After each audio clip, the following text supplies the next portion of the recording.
Hello everyone, welcome to the channel tutor box. और आज की इस क्लास में हम लोग डिस्कस करेंगे partial agonist, full agonist, inverse agonist and antagonist. Generally बच्चों को इसको समझने में बहुत तकलीफ आती है, बट यहाँ हम इसको समझेंगे बिल्कुल ही इस तरीके से कि मैं आपको एक एग्जांपल दूंगा, उस एग्जांपल से आप इनके बीच का बेसिक डिफरेंस समझ जाएंगे। तो बिल्कुल टाइम वेस्ट नहीं करते, आइए देखिए क्या है हमारा एग्जाम्पल। तो देखिए यहाँ हमारे पास में एक नल है। ये नल को चलाने वाले कौन-कौन हो सकते हैं? यहाँ पर एक फादर का एक इमेज बनाया, एक बच्चे का इमेज बनाया और एक हमारे पास में बी है, मधुमक्खी है। देखिए अब क्या होता है, जब फादर इस नल को चलाते हैं, अगर फादर ने इस नल को चलाया तो क्या होगा? ये अपनी पूरी पावर के साथ इस नल को चलाएँगे, तो ये नल जो है हमारा इस तरह से चलना लग जाएगा। अगर यही बच्चा इस नल को चलाता है तो बच्चे के पास उतनी पावर नहीं है, तो जब ये बच्चा इस नल को चला रहा है तो ये नल किस तरह से चल रहा है? बहुत ही कम-कम स्पीड से चल रहा है। बट अगर इस नल पर ये मधुमक्खी आकर बैठ जाती है, तो क्या होगा? ये मधुमक्खी आकर यहाँ पर बैठ गई।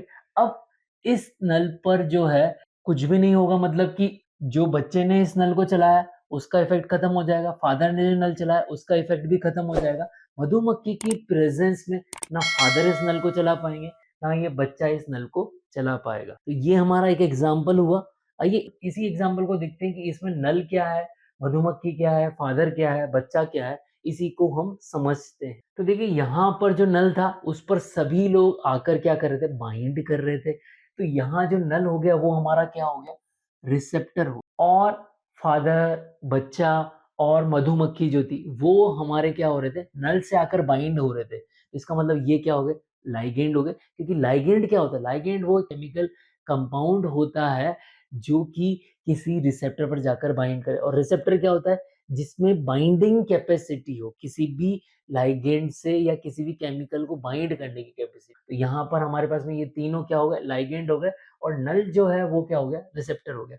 आइए अब इनके एग्जाम्पल समझते हैं और समझते हैं कि कौन फुल एगोनिस्ट है, कौन पार्शियल एगोनिस्ट है, कौन एंटागोनिस्ट। तो यहाँ पर देखिए कि जब फादर जो थे वो जब किसके साथ बाइंड कर रहे थे, नल के साथ बाइंड कर रहे थे, तो उसमें कितना इफेक्ट आ रहा था, 100% इफेक्ट आ रहा था। ये देखिए नल पूरा चलने लग गया तो कितना परसेंट इफेक्ट आ गया था, 100% इफेक्ट आ गया था।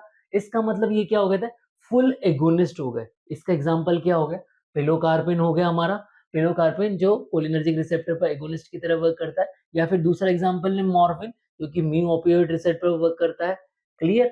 अब अगर उसकी जगह इस नल पर कौन बाइंड कर रहा है, ये बच्चा आकर अगर इस नल को चला रहा है, तो ये नल पूरी स्पीड से नहीं चल पा रहा क्योंकि बच्चे में उतनी पावर नहीं है। तो यहाँ नल पे क्या होगा, ये नल जो है थोड़ा-थोड़ा चलेगा, पूरा नहीं चलेगा। क्लियर? तो इसको हम क्या करेंगे, क्योंकि ये बच्चा जब इस पर बाइंड कर रहा है तो पूरा इफेक्ट नहीं आ रहा है। मतलब 100 से कम इफेक्ट आ रहा है। सपोज करिए 50% ही इफेक्ट आ रहा है। तो अब यहाँ क्या हो गया, ये क्या हो गया, पार्शियल एगोनिस्ट कहलाएगा।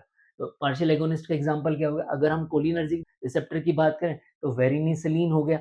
और अगर हम म्यू ओपियोइड रिसेप्टर की बात करें तो बुप्रीनॉर्फिन हो गया। ये इसके एग्जांपल हो गए पार्शियल एगोनिस्ट।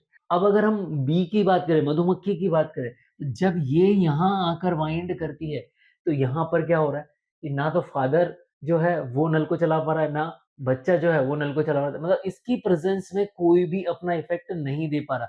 मतलब एंटागोनिस्ट की प्रेजेंस में ना एगोनिस्ट बाइंड हो पा रहा है, ना पार्शियल एगोनिस्ट बाइंड हो पा रहा है। इसका मतलब इन दोनों का इफेक्ट नहीं आएगा। तो यहाँ पर जो ड्रग है वो एंटागोनिस्ट का वर्क करेगी। कोलिनर्जिक रिसेप्टर वो क्या हो गया, एट्रोपिन हो गया। और अगर हम न्यू ओपियोइड की बात करें तो वो क्या हो गया, नलेक्सोन हो गया।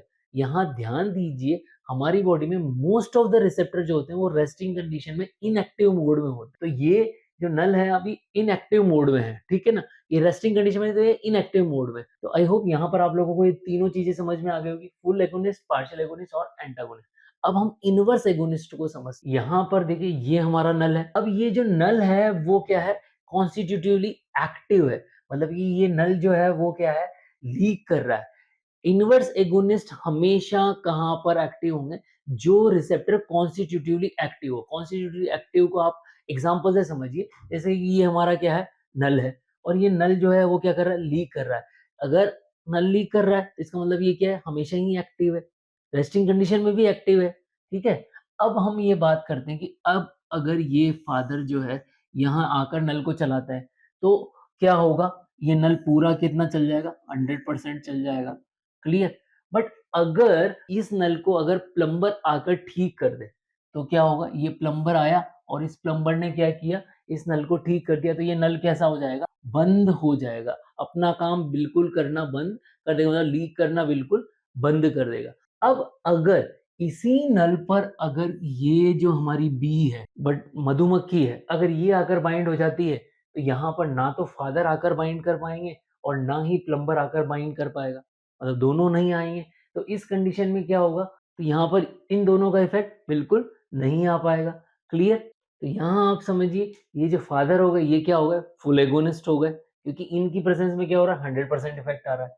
और ये जो इफ़ेक्ट है, ये पूरा का पूरा क्या हो रहा है? रिवर्स हो रहा है, किसकी प्रेज़ेंस में?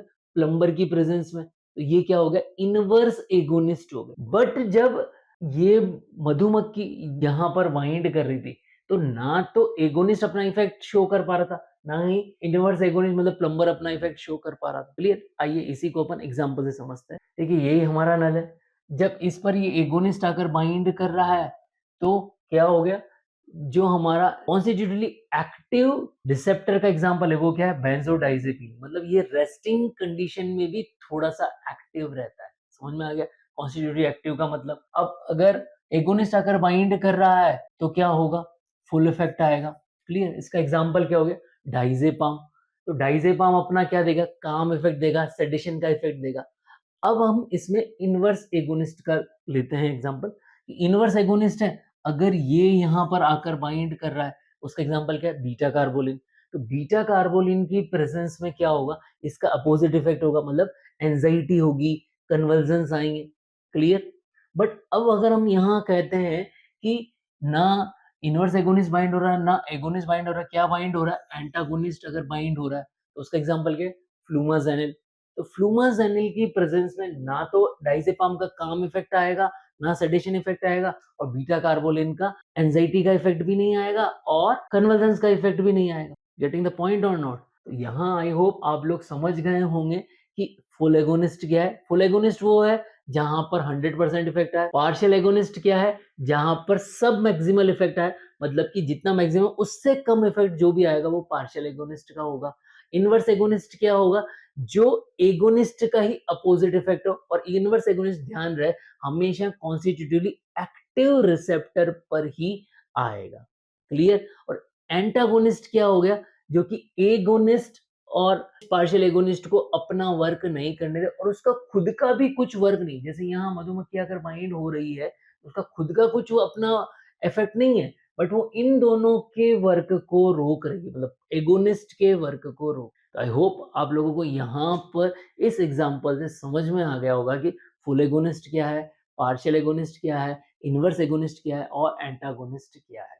अगर आप लोगों को ये एग्जांपल समझ में आया और ये वीडियो समझ में आया, तो इस वीडियो को ज़्यादा से ज़्यादा बच्चों तक शेयर करें। जय भारत, जय हिंद।